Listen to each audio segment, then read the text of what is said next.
아멘. 오늘 말씀은 십자가와 부활에 대한 예언, 이런 말씀입니다. 그래서 일대지를 보면은 15절에서 22절까지 말씀인데요, 예수님께서 십자가 대속을 죽으신 것과 다시 살아나실 것, 부활하실 것을 비유적으로 말씀을 하셨습니다. 그러면 15절 말씀을 보면, 무릇 아버지께 있는 것은 다 내 것이라는 거예요. 그러므로 내가 말하기를 그가 내 것을 가지고 너에게 알리시리라 하였노라. 여기 이 말씀도 곧 삼위일체 하나님을 뜻하는 한 말씀입니다. 우리가 보통 하나님 아버지는 제일 높으시고 예수님은 아들이시니까 좀 못하시고 또 성령님도 그렇게 생각하는데, 그렇게 생각하는 것을 기독교 정통에서는 이단이라고 그럽니다. 하나님 아버지나 아들 예수님이나 성령님이나 권세, 능력, 지혜, 지식, 사랑, 모든 것이 0.000000도 다르지 않고 똑같다는 거예요. 그러니까 아버지께 있는 것은 누구 것이다? 다 예수님 것이다, 내 것이다. 아버지한테 물려받아서가 아니에요. 그 다음 말씀을 보면 아들이니까 아버지한테 물려받아서, 외아들이니까 아버지한테 물려받아서 다 내 것이다, 그렇게 할 수가 있는, 그게 아니고 무릇 아버지께 있는 것은 다 내 것이라. 그러므로 내가 말하기를 그가 누굽니까? 하나님 아버지를 뜻하는 거예요. 하나님 아버지가 내 것을 가지고 너에게 알리시리라 그랬어요. 그러니까 하나님 아버지나 아들 예수님이나 성령님이나 다 동등하시고 똑같으시다. 그래서 삼위일체 하나를 이루신다, 그겁니다. 16절에 조금 있으면 너희가 나를 보지 못하겠고 또 조금 있으면 나를 보리라. 그러니까 제자들이 아니 조금 있으면 나를 보지 못하고 조금 있으면 본다는 그런 말씀은 또 무슨 말씀인가?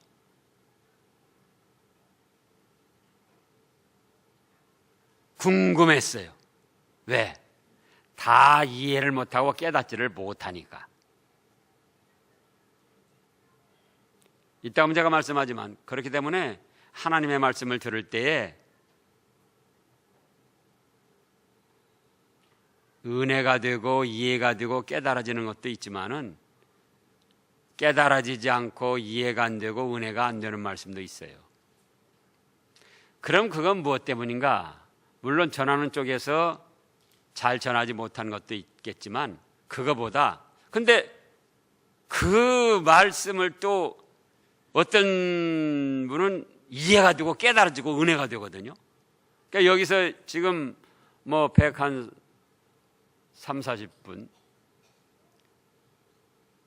그럼 잘못 전하면 다 이해를 못해야 되는데, 또 일부 어느 분들은 그 말씀이 은혜가 되고 이해가 되고 깨달아지는, 그런데 일부에서는 은혜가 안 되고 깨달아지지도 않고 이해도 안 되는 거예요. 그럼 무엇 때문이냐?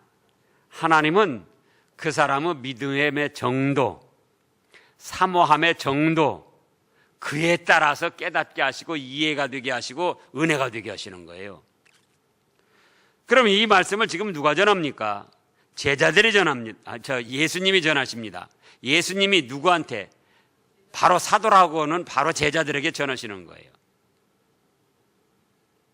그러니까 예수님도 삼위일체 하나님으로 충만하게 역사하셔서 얼마든지 이해가 되고 은혜가 되고 깨달아지게 하실 수 있고, 제자들도 바로 사도로까지 세움을 받은 사람들이기 때문에 얼마든지 이해가 되고 은혜가 되고 깨달아져야 될 말씀인데도 제자들의 믿음이 사도이지만 아직 이때까지는 장성하지를 못했어요. 예수님이 우리 죄값 때문에 죽으셨다가 조금 있으면 보지 못한다, 그건 그 뜻이에요. 우리 죄값 때문에 죽으셨다가 조금 있으면 보리라, 부활하셔서 40일 동안 이 땅에 계시다가 승천하실 걸 본다는 거예요. 근데 이때 제자들은 예수님이 죽는다고 하시는 그것을 두려워하고 무서워하고 큰일 난 것으로 여기고 근심 걱정을 했죠. 또 조금 있으면 보리라, 살아나신다는 것도 어떻게 생각했죠? 설마 예수님이 왜 저런 말씀을 하실까? 그래서 이해가 안 되고 은혜가 안 되고 깨달음이 안 됐다, 그 말씀이에요. 그러니까 예수님께서 다시 이제 19절에 그 묻고자 함을 아시고 이르시되 내 말이 조금 있으면 나를 보지 못하게 하고 또 조금 있으면 나를 보리라 함으로 서로 문의하느냐? 내가 진실로 진실로 너희에게 이르노니 너희는 곡하고 애통하겠으나. 언제요? 예수님이 십자가에 못 박혀 죽으실 때 제자들은 곡하고 따르는 사람들은 애통한다는 겁니다. 그러나 세상 사람들은 아하, 예수 죽었다, 저건 뭐 하나님의 아들이라고 큰 소리 치고 그러더니 뭐 살인 강도들이나 똑같이 십자가에 못 박혀 죽는 것만. 그리고 기뻐하며 비웃으며 조롱했다는 거예요. 자기들이 승리한 것처럼. 그러나 너희가 곡하고 애통하고 근심하지만 예수님을 위하여 근심했을수록 부활하신 예수님을 봤을 때는 더욱 기쁨이 크게 될 것이다. 20절이 그런 말씀이에요. 예수님이 십자가에 못 박혀 죽으시는데도 무심히 여긴 사람들은 관계가 없는 사람들이에요. 그러나 예수님을 진실로 믿고 사랑하기 때문에 그 예수님이 십자가에 못 박혀 죽으신다니까 그렇게 근심이 되고 걱정이 되고 막 슬픔이 되고 그런 거예요. 그런데 그 예수님이 그걸로 끝난 것이 아니고 죽은 지 3일 만에 살아나셔서 딱 하니 부활하신 몸으로 나타나게 되니까 사모하고 근심하고 애태운 만큼 기쁨이 넘치게 되고 충만하게 되더라, 그겁니다. 또 그에 대한 비유로 21절에 여자가 해산하게 되면 그때가 이르렀으므로 근심하나 아기를 낳으면 세상에 사람 난 기쁨으로 말미암아 그 고통을 다시 기억하지 아니하느니라. 그러죠.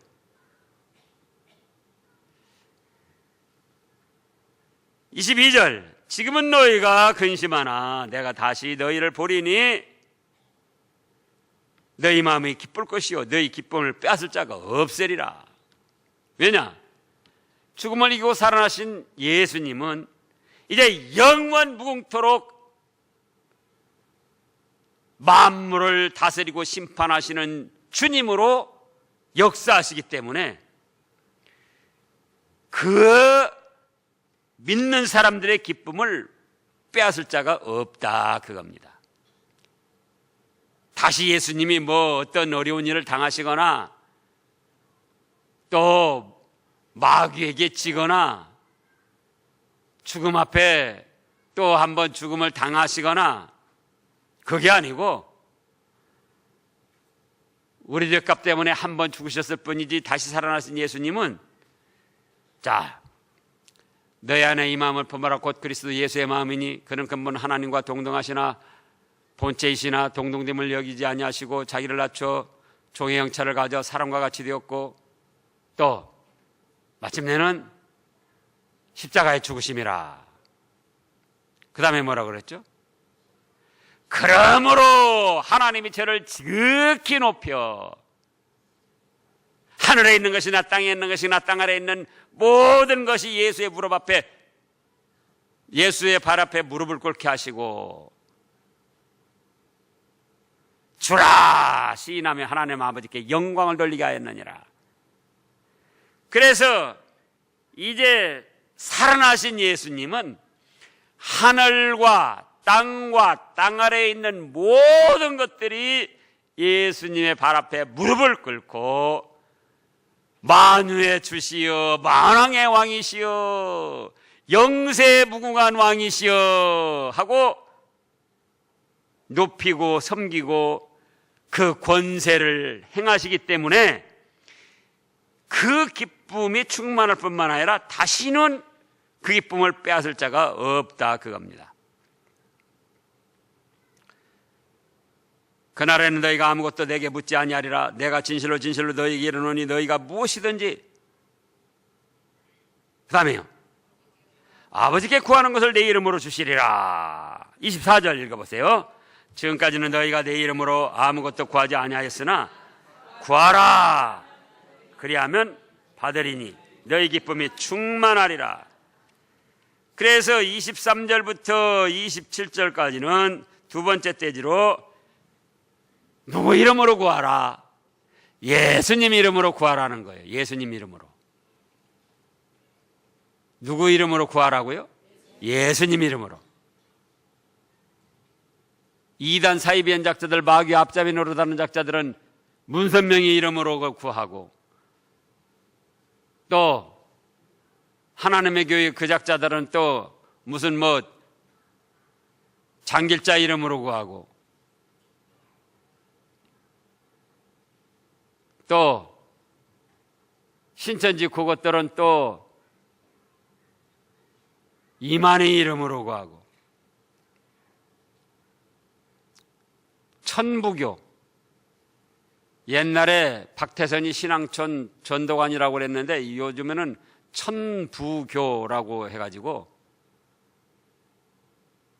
아이들을 많이 꼬여요. 막 주일학교에 막 그냥 뭐 저 피자도 만들고 뭣도 오고 막 그러면서 애들 꼬여가지고 우리 저 주일학교 애들도 거기를 갔더라고요. 그래서 아이들 안 나오면 잘 보살펴줘야지 돼요.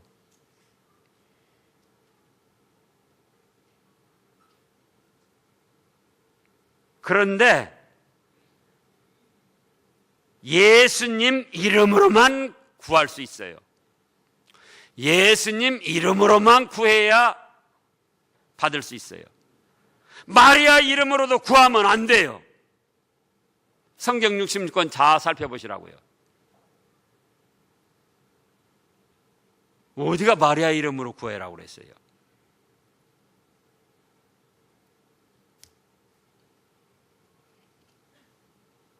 예수님 이름으로만 구하고 예수님 이름으로만 구해야 하나님이 기뻐 받으시고 역사를 해주시는 거예요.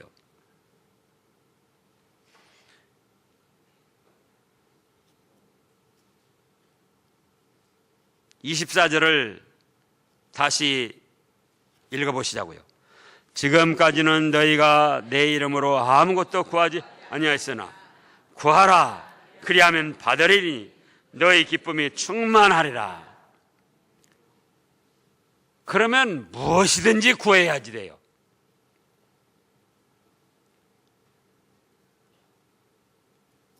어떻게 구해야 된다고요? 무엇이든지 내 삶의 문제에 있어서 당하는 모든 일들,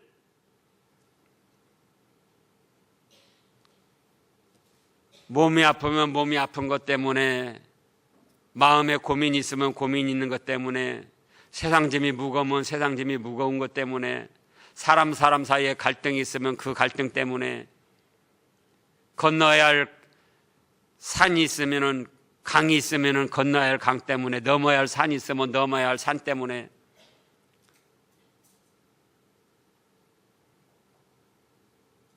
시편 68편에서 또 뭐라고 그랬죠?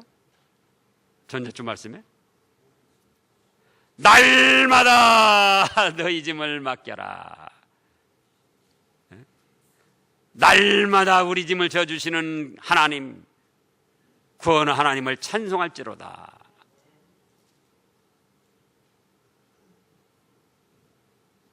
그래서 맡겨보라고요. 맡기고 난 다음에 자기가 감당할 일을 짊어지는 거예요. 맡기고 가만히 있으면 안 되고 맡기고 난 다음에 또 자기가부터 앞서 나가다 안 되니까 그때서야 맡기려고 하지 말고 처음부터 예수님 이름으로 구하라, 그 말씀이에요. 뭘 구해요? 무엇이든지 구해요. 무엇이든지.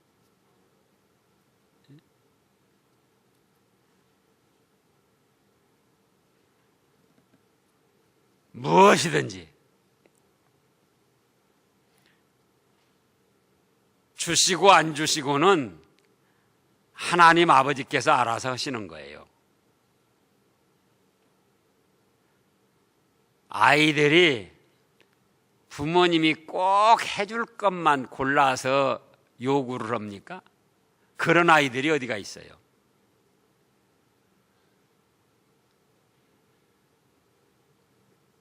또 때로는 아이들이 조금 분에 넘치는 요구를 해도 부모님들이나 할아버지 할머니가 어쩌죠? 떼 쓰는 것 때문에 들어주기도 해요. 아주 잘못된 것만 아니면은 조금 분에 넘치는 요구를 해도 들어주는 거예요. 하나님은 인격적인 하나님이시기 때문에 마찬가지예요, 우리의 관계가. 그래서 우리가 삶에 부딪히는 문제, 모든 일에 대해서 예수님 이름으로 하나님 아버지께 구하는 거예요.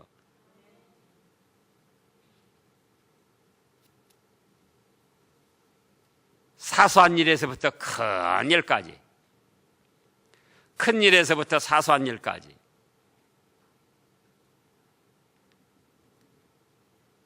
그래서 자기 마음속에 억압받는 것이나 막 어떤 자기가 감당하고 해결해야 될 일로 막 조마조마하고 두려움, 그게 없어야지 돼요. 그건 무엇이다? 짐을 안 맡기는 거예요. 기도하지 않는 거예요. 아무리 큰 일이라도, 아무리 엄청난 일이라도, 태산 같은 일이라도 예수님이 뭐라고 하셨습니까? 예수님이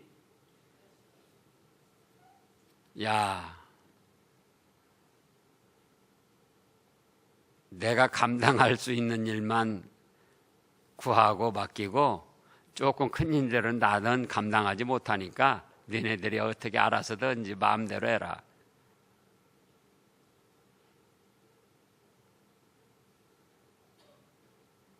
또 작은 일,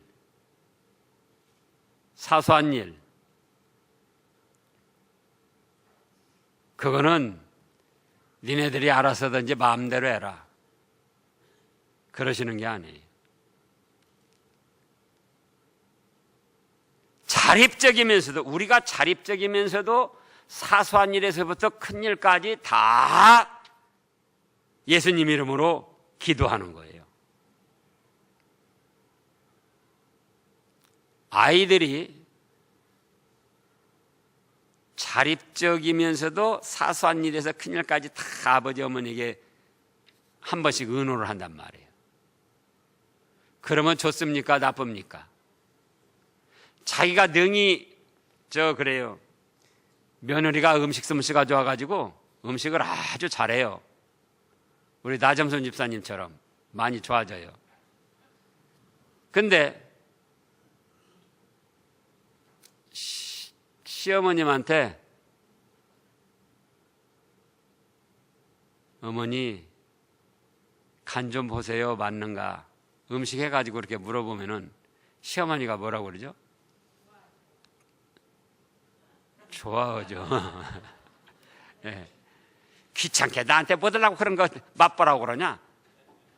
그러는 시어머니 하나도 없어요. 며느리가 잘을망정 시어머니한테 이렇게 한 번씩 물어보고 그렇게 하면 다 좋아하는 거예요.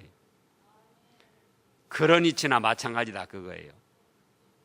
사소한 것에부터 큰 일까지, 큰 일에서 사소한 것까지 무엇이든지 예수님 이름으로 하나님 아버지께 일단 기도해 보는 거예요. 그러면 하나님이 기뻐하시고, 자, 여기 그랬잖아요. 지금까지 너희가 내 이름으로 아무것도 구하지 아니하였으나 구하라. 그리하면 받으리니 너희의 기쁨이 충만하니라. 하나님 아버지가 기쁘게 받아주시고 거기에 합당한 은혜를 베풀어 주시니까 우리도 기쁨이 넘치게 된다 그 말씀이에요. 시어머니한테 물어봤더니 맛을 보거나 아이고야 참 간이 맞고 잘했다. 그 소리 들으면 좋아요 나빠요? 좋죠. 하나님이 그렇게 또 은혜를 주셔요. 그 다음에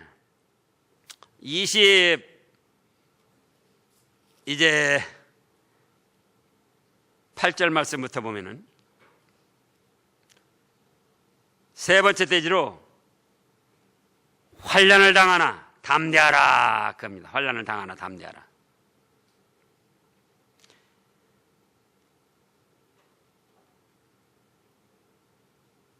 33절을 보면은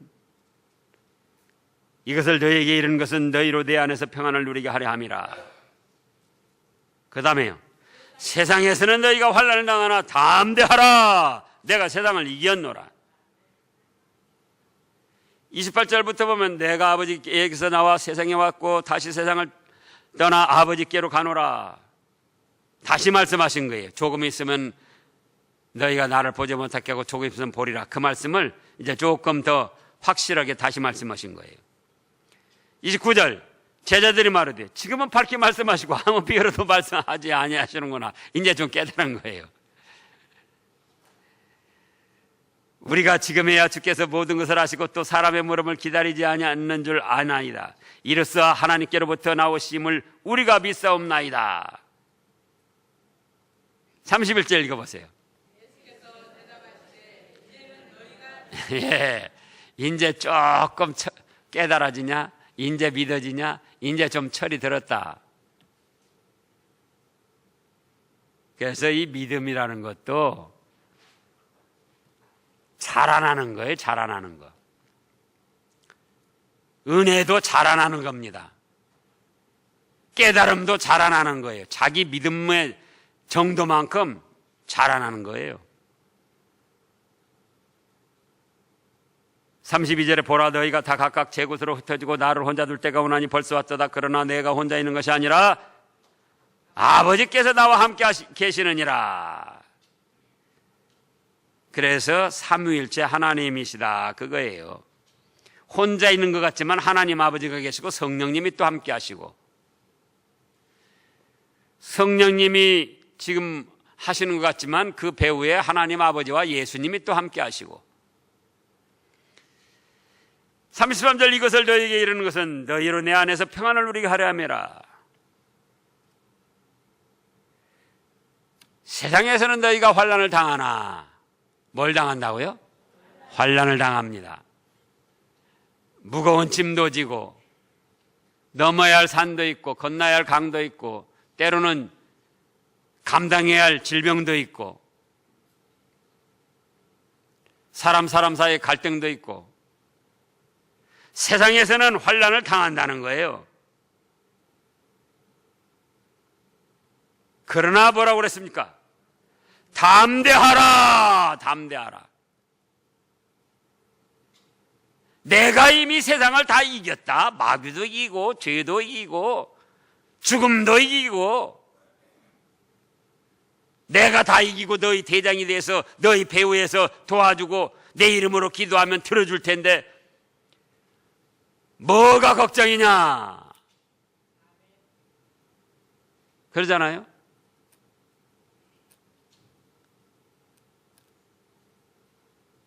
오늘 오전 말씀에 뭐였어요? 아브라함이 자기 아들을 불태워 바쳐도 다시 살려줄 줄을 믿었으니까는 그게 얼마나 끔찍한 일입니까? 사실은 아들 불태워 바친다는 게 그런데 기쁘고 즐거움을 했다. 왜? 다시 살아나게 하실 거니까. 자기는 자기대로 하나님 앞에 믿음을 바치고 말씀 순종해서 상을 받은 것이 되고, 또 하나님은 그거 기뻐 받으셔서 다시 살려주고, 뭐 꿩 먹고 알 먹고 알 먹고 꿩 먹고 다 하는 거예요. 말씀만 순종하면. 그러니까 환난 당한다. 내가 너희들 뭐 아무 일 안 당한다고 하는 거 아니다. 당한다. 이런 일도 당하고 저런 일도 당하고. 그런데 당할 때 그 짐을 기도로 맡겨라, 그거예요. 그리고 내가 다 이겨냈으니까 나를 믿고 의지하면 내가 이겨내도록 도와주겠다. 담대하라. 죽음 앞에서도 담대하라는 거예요. 죽음 앞에서도. 왜? 죽어도 다시 살고 죽어도 천국 가는데. 그러면 그 다음에 겁날 거 뭐 있습니까? 걱정할 거 뭐 있어요? 김근수 고사님, 걱정할 것 없죠? 예. 예, 걱정할 것 없어요. 예. 기도하겠습니다.